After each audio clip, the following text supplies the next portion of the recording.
দর্শক বন্ধুরা, এই মুহূর্তে আমরা রয়েছি ঢাকা কুষ্টিয়া মহাসড়ক দৌলতদিয়া মডেল স্কুলের সামনে। দেখতে পাচ্ছেন এখানে মেন সড়ক হাইওয়েতে রঙের কাজ করা হচ্ছে।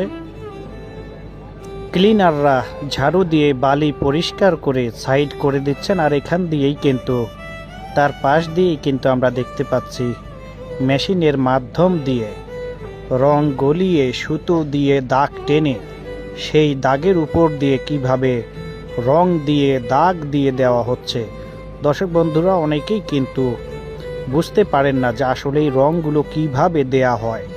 আমরা সেটি আপনাদেরকে দেখাতে চাচ্ছি। এই রংটি যেখানে দেওয়া হচ্ছে এটি ঢাকা কুষ্টিয়া মহাসড়ক দৌলতদিয়া ঘাটের সামনে অবস্থিত। দর্শক বন্ধুরা, দেখুন কিভাবে রং দিয়ে দাগ টানা হচ্ছে মেন হাইওয়েতে।